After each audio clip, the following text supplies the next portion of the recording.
2, and I call the Honourable Member for Warringah. Thank you, Mr Deputy Speaker. Well, today I welcome this Scams Protection Framework Bill. It's not perfect, but it certainly goes a fair way to helping Australia in this fight against the growing threat of scams, because so far we are failing, and the consumer groups have been raising the alarm for years in relation to this, and governments have been just deaf to their concerns.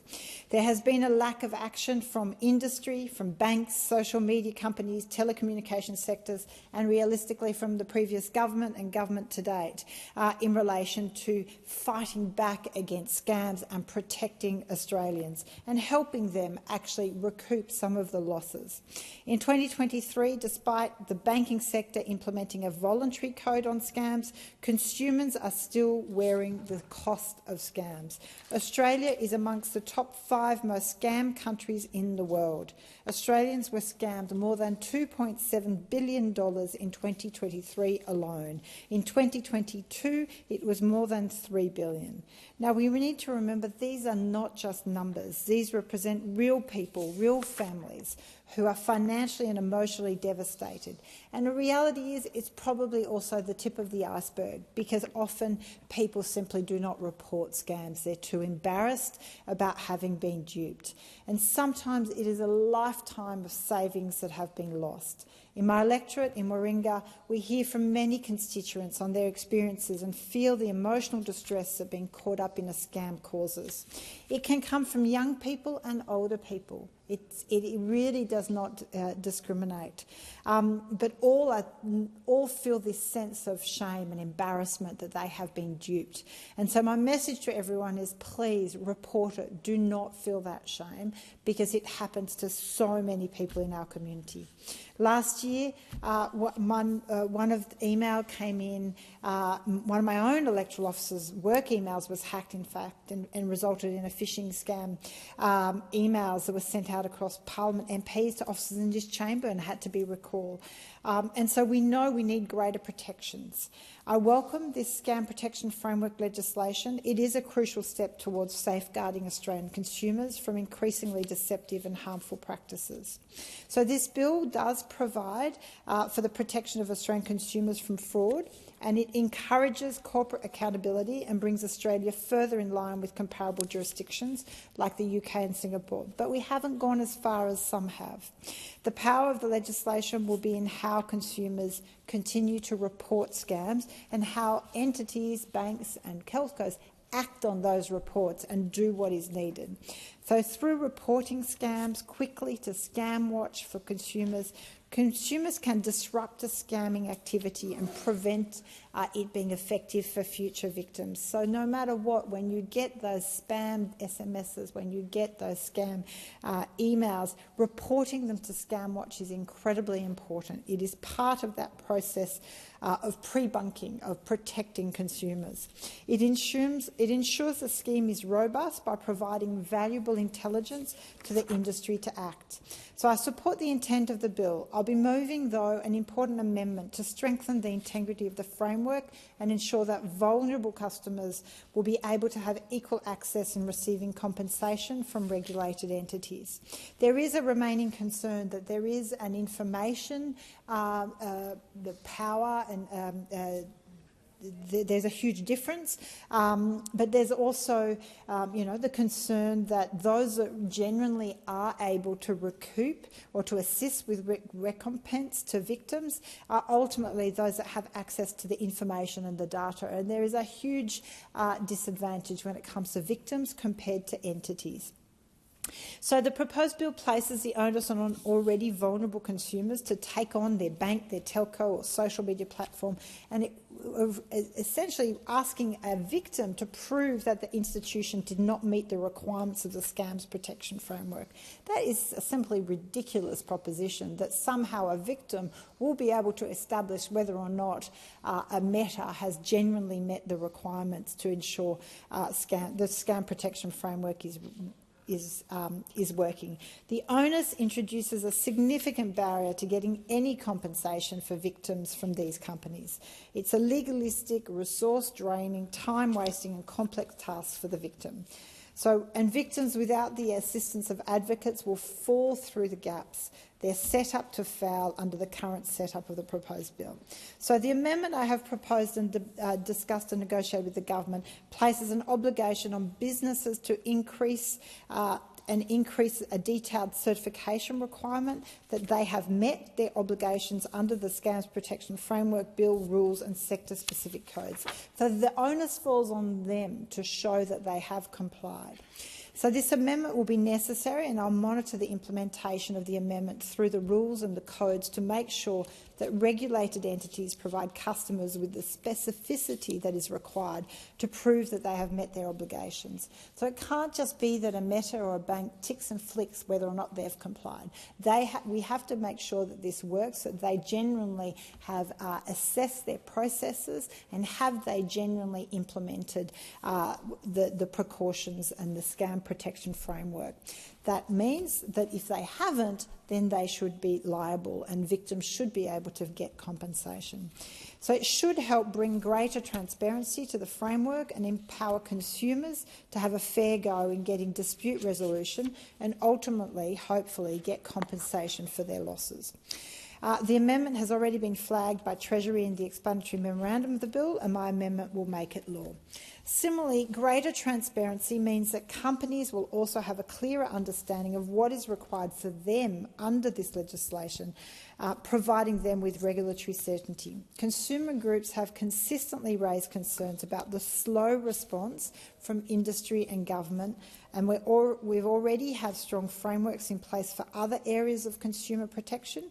So why is it taking so long for scams? It has for too long been put off. So nevertheless, consumer groups are concerned that more can be done, and this legislation should only be viewed as a start, and during the period of review it will be important to assess how well is it working. There's a couple of other concerns that I'd like to raise. So while I support the bill and I think it's necessary to raise for future consideration the codes and the rules, the government has removed the provisions relating to identification and special treatment for vulnerable customers from the exposure draft, so there is no direct oversight over these particularly at-risk customers. So further, the bill doesn't provide any obligations or support for ongoing education and awareness programs from the government. As I've mentioned previously in this chamber, due to the lack of government initiatives in my electorate and around Australia, our communities have taken education and digital literacy themselves into their own hands, but more can be done by the government. For example, at Christmas last year, locally we have an organisation called Manly Computer Pals, and they ran tutorials for seniors to help them avoid possible scams and raise their own levels of digital literacy. So we need to follow from communities' leads and provide more information and education to make sure we arm consumers with the information and the tools to better protect themselves against scams. Because the reality is scams, as I've said, happen to everyone, all age groups, young people in particular, young professionals. They get scammed in relation to funds they simply can't afford to lose. For example, a young constituent of mine wrote to me around losing a house deposit of some $100,000, where he was scammed when someone impersonated his lawyer. And as in this area, bank checks are a thing of the past and many transactions are done electronically, the government, that deposit was lost. So the real question then falls on who should be responsible for that compensation, because obviously the financial institution has access to the data, right? They can see who the money is being transferred to. So one of the calls is we should have greater friction to ensure that the financial institution goes through that step of checking with the customer, is this really who you want to be sending this money to? Is this the right person? Of course, there might be a customer frustration of that increased friction and delay, but I think that is better than seeing money being scammed and going to the wrong providers. Of course, that friction is within the power of the banks to do that. And at the moment, the debate as well is, if the banks were made solely liable for paying back, compensating victims of scams, that would incentivise them to put better friction in place because their money would be on the hook. Instead, the government is going through a model where it's not an automatic compensation model, that there is that shared liability between platforms and banks and consumers about to enable that compensation prospect. I think we need to monitor this carefully. Other jurisdictions have gone towards a more an automatic sort of liability and compensation process. It's important to make financial institutions more responsible through greater accountability, forcing them to take greater actions on scams. Now, we know they say, well, we're working on it, but they're not always doing enough. At the same time, I do hear their complaint that we can't just completely let consumers off the hook from that responsibility to be of due diligence. We all bear a responsibility when we are actioning or authorising a transaction to take a moment to verify, to make sure we are in fact not being scammed, but also just taking a moment to verify who we are authorising a transaction for. So I do accept that there has to be a joint sort of responsibility in preventing scams from all. Of course, there's also the role the social media platforms and online platforms play in publishing and enabling scams to happen because they give them the platform. And so the debate is, should the social media platform, so a scam is brought to a person via a meta platform like Facebook, for example. A transaction occurs and the bank authorises that, proceeds with the transaction. Should the bank be liable for the loss because they've enabled the money to be transferred? Should Facebook be liable because they have given a platform to reach the consumer by the scammer?